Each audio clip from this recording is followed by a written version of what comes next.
Damani, he's my firstborn. He was my firstborn. And he was very loving, kind, always with a smile, always willing to help. He was very good with computers. He loved to play the drums in my church. Of course, he was a drummer. But altogether, Damani was a kind person. He never had any run-ins with the law. Nothing at all. No tickets, no charges. Very kind and loving. Welcome to Midnight Currents, the Brooklyn Nightclub Drownings. I'm your host, Lauren Conlin. The recording you just heard was Desiree Nicholson describing her beloved son, 30-year-old Damani Alexander, who was found deceased and pulled out of the Newtown Creek in Brooklyn on July 30th, 2024. Damani's death was ruled as undetermined, and Desiree was told that her son just fell in. And as I mentioned on episode 1, Damani's mother and his friends aren't buying it. They want more information. And a huge reason for why they don't think he just, quote, fell in is because the last text message that he sent to one of his friends read, quote, "I think dude's trying to kill me." Now, I have placed many calls to the detective on Damani's case, many emails, even text messages, and I even got one response after I harassed him incessantly. One response, and he told me to email DCPI. Now, if any of you are familiar with DCPI, you'll know why I'm kind of laughing a little bit and rolling my eyes. DCPI is the Deputy Commissioner of Public Information for the NYPD. And as press, DCPI is really helpful when a story is in the process of breaking, or if you're trying to find out if the rumor you heard about a man being deceased in a car on 5th Avenue and 54th Street is true or false. You would email DCPI. But it's not who you'd email to get information for a case like this, or a case file like this, which has already been closed, which, by the way, I did submit a FOIA request, which is the Freedom of Information Act, for Damani's case file at the beginning of August. I also submitted one for John Castick and Carl Clemente, and I was told that these requests, all three of these requests, would not be fulfilled until January of 2026, which is crazy. So I am left here really hitting up the detective more than I'd like to. So back to this detective in particular, he says to me, email DCPI. And I'm like, okay, I'm thinking to myself, that's very unhelpful, but I will do it. I will cross all my T's, dot all my I's, just to say that I did. And they said the following to me. They emailed me back and they said, quote, "On Tuesday, July 30th, 2024, at approximately 12:15 hours a.m., police responded to a 911 call for a water rescue. An unidentified male was removed from the water in the rear of 1260 Grand Street within the confines of the 90th Precinct, where he was subsequently pronounced dead by EMS. The Office of the Chief Medical Examiner will determine the cause of death, and the investigation is ongoing. The deceased has been identified as Damani Alexander, 30-year-old male, his address, signed DCPI spokesperson," end quote.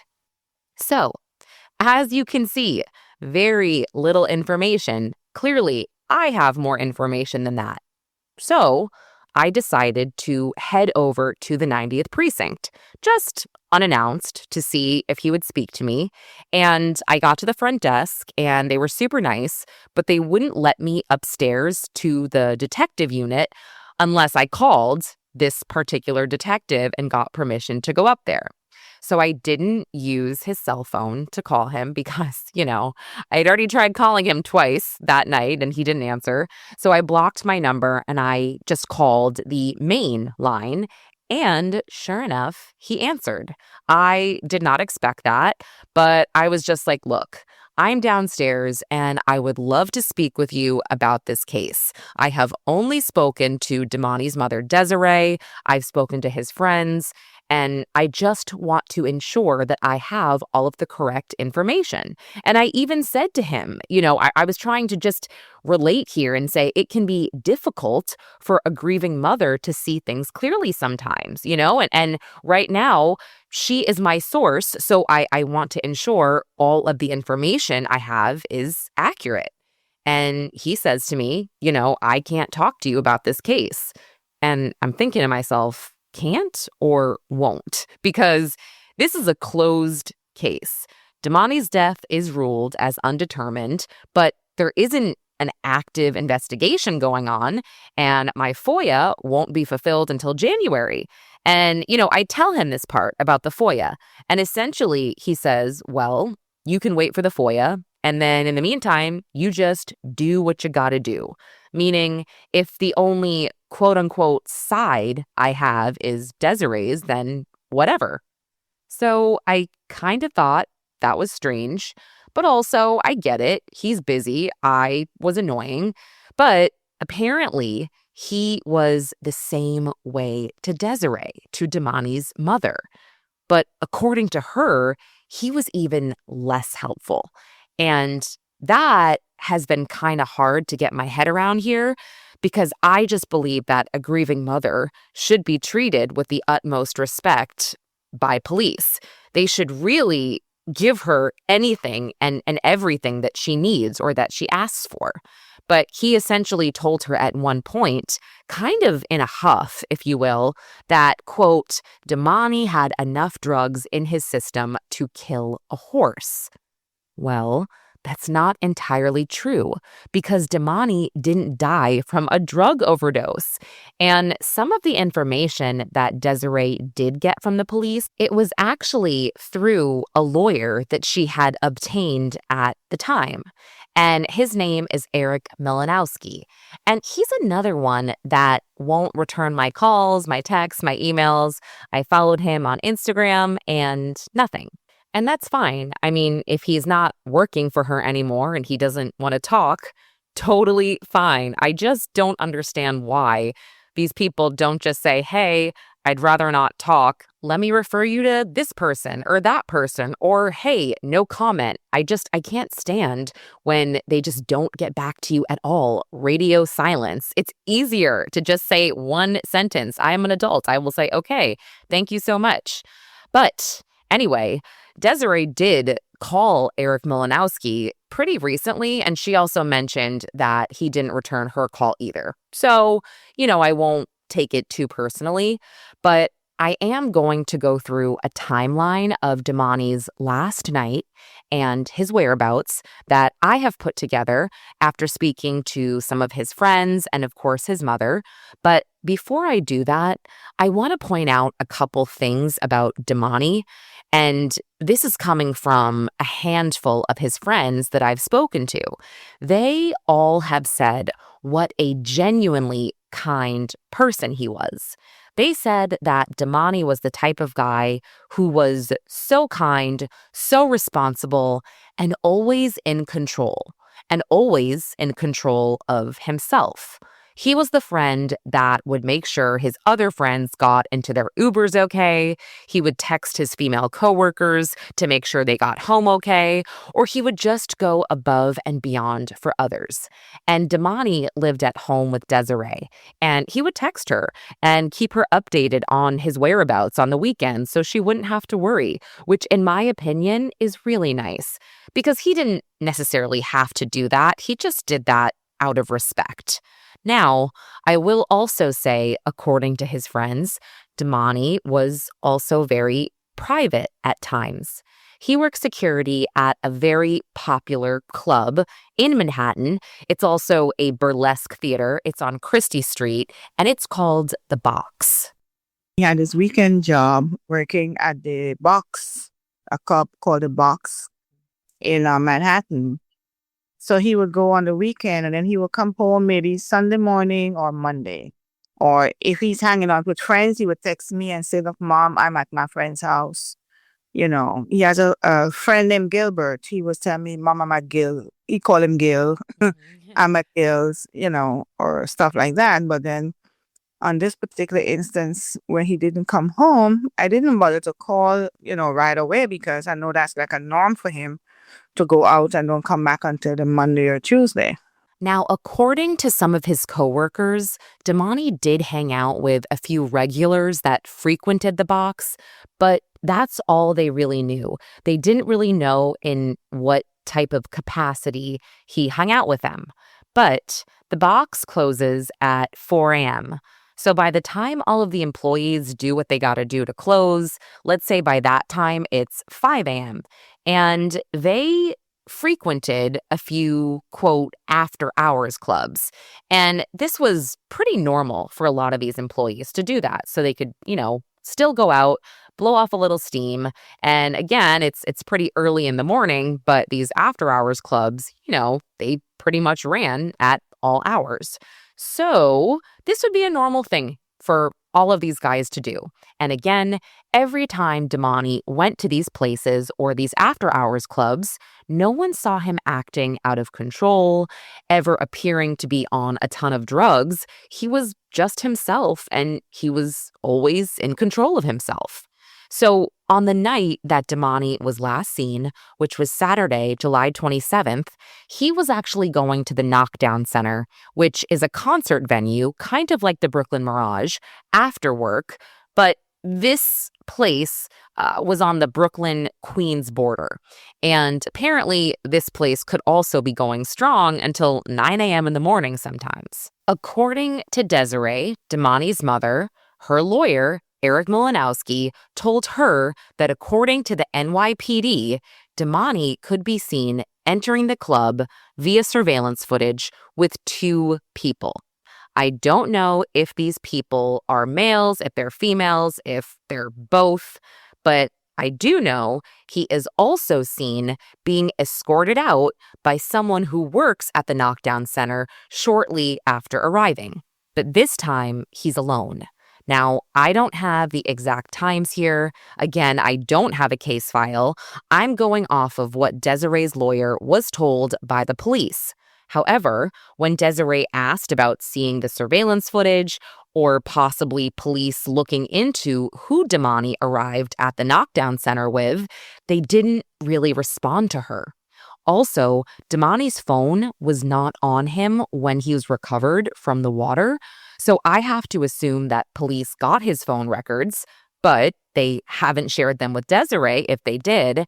And Desiree actually went to the carrier herself with Damani's death certificate and was told that she would not be able to have access to these records.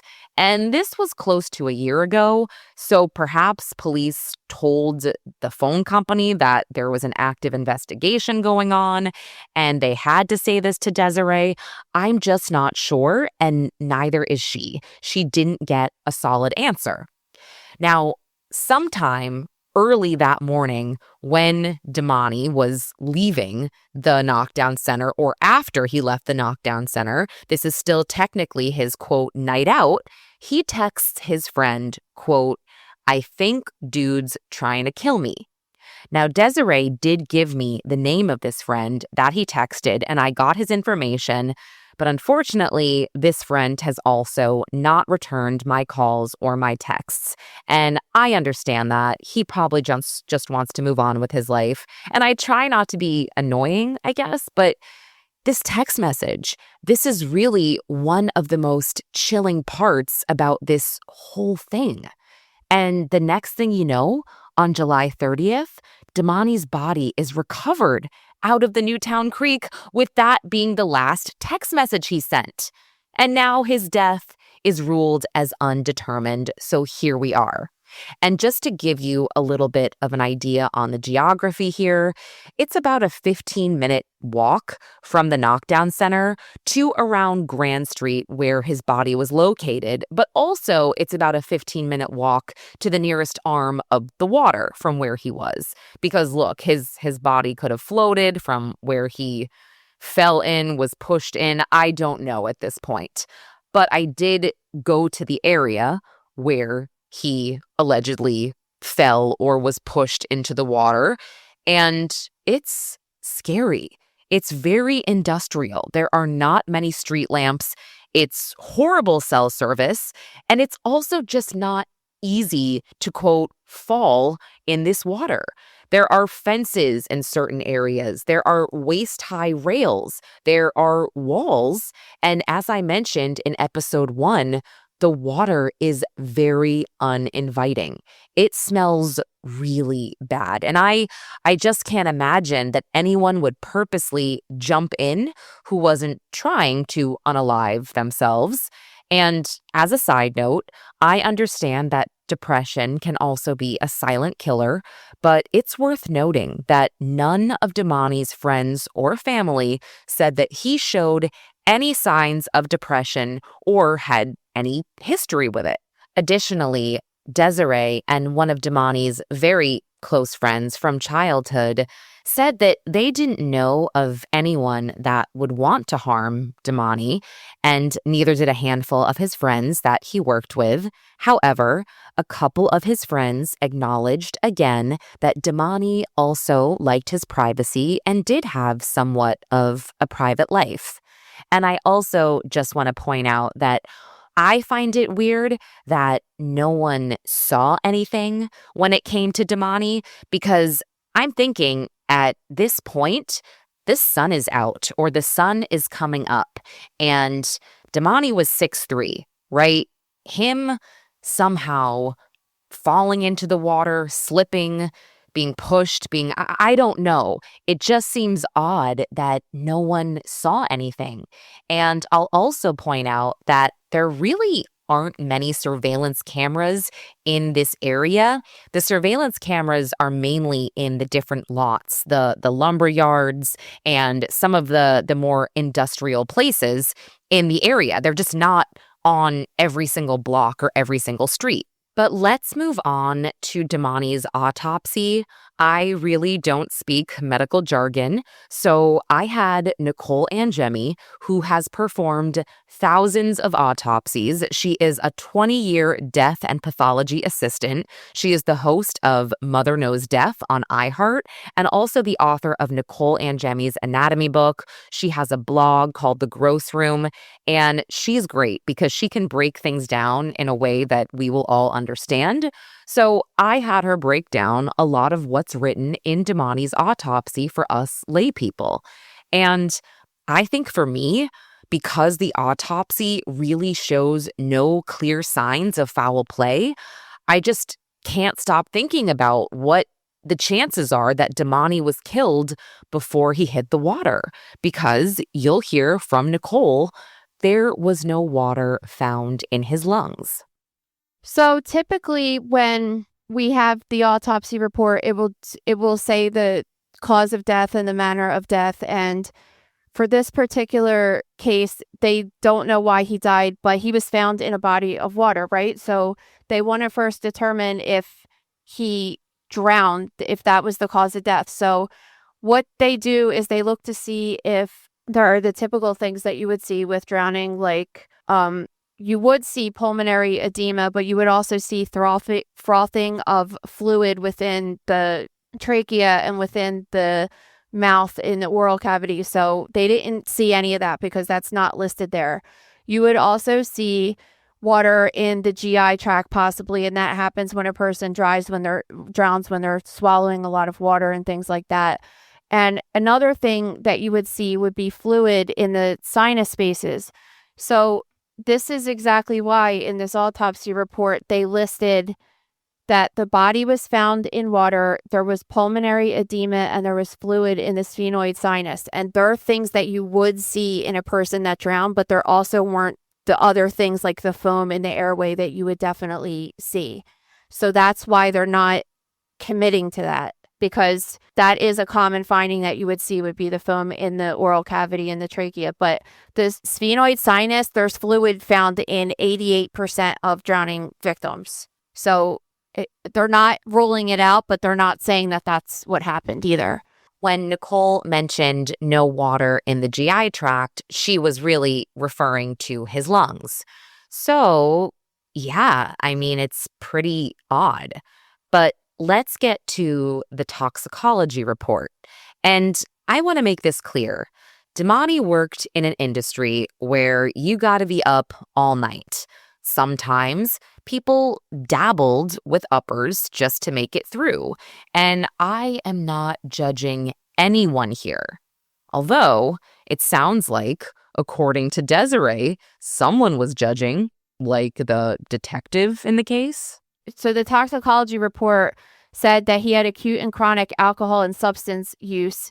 So in the toxicology report, they showed that his blood alcohol concentration, so that's like what you would see tested if someone was driving under the influence, was 0.028. So he barely even probably had one drink in him. It was like nothing. So I don't think that really contributed to anything, but it was positive. So they mention it. What is really concerning, I guess, is that his cocaine level was very high, 660, but not so normally the reference range would be based upon, it's not, I wouldn't really call it a reference range, but they do studies based upon people who that get pulled over doing cocaine, right? And they'll say, what was the average, the amount of cocaine that was in their system in order for them to be impaired driving, right? Which is very pretty low. Like this says average blood cocaine concentration in the 906 drivers that they checked was only 87, but they meant that if it had 87 in the blood, then that means that they were already impaired to drive, right? And then blood cocaine concentration levels in patients admitted to emergency room for cocaine-related medical complaints was 260. Now, his was 660. So if people are going to the hospital that have a level of 260 because they're experiencing such symptoms that they're like, I have to go to the hospital, then he was clearly experiencing those symptoms as well because his levels were almost 3 times higher than that. But average blood cocaine concentrations in 37 patients that were examined that died of an overdose were over 4,600. So he didn't have that much that he could have overdosed and killed them, but he had enough that he was definitely having medical complications because of it. I did ask her to kind of explain to me what she meant by medical complications because she mentioned something called the pulmonary edema. And she said a pulmonary edema is fluid in the lungs that could come from drowning, but it could also come from other things too, like cocaine use, but it would be more common in people who smoke cocaine or take it orally. So one of the byproducts in his toxicology was high, so it could have been seen in people that do a different route of taking cocaine, like I mentioned, but again, it's just unclear what it's from. And that seems to be the common theme throughout this entire autopsy report. Then I asked Nicole, is it possible that he was deceased before he went into the water? Yes, the fluid in his sphenoid sinus is weird. That to me is kind of like, you can get that with sinusitis or like a spinal fluid leak or something, but like in a young guy that maybe didn't have that, it just is having the fluid there in the lungs and in the sinus makes me think that it's possible. He could have been like unconscious or whatever. I don't know exactly what happened, but they didn't commit to that either in the autopsy report, as you could see.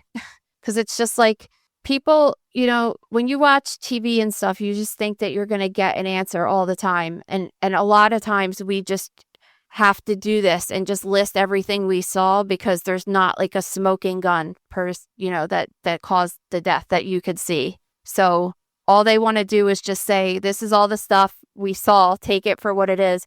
I mean, the medical examiner's office uses undetermined as a manner of death very rarely because obviously it causes a lot of people to speculate that other things have happened.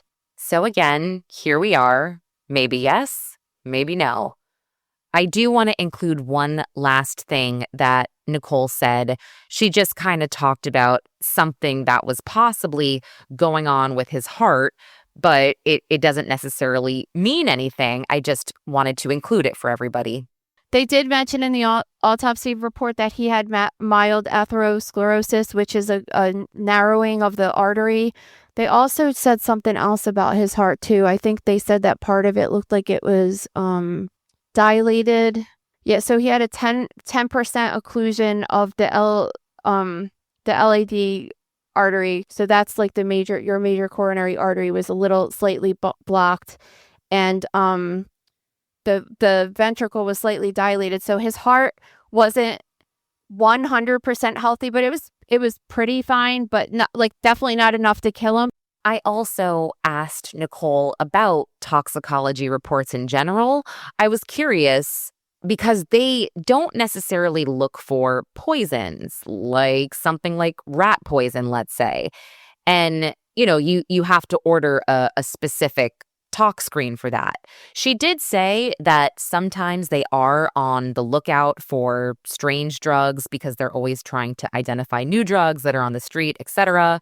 So I was like, okay, that's interesting. But, it's kind of too late now to do a lot of these extra tests because Damani has been buried and it's been a year, and to exhume the body would be extremely costly. And I'm not sure at this point what more there is to do testing wise, but I am very, very confused.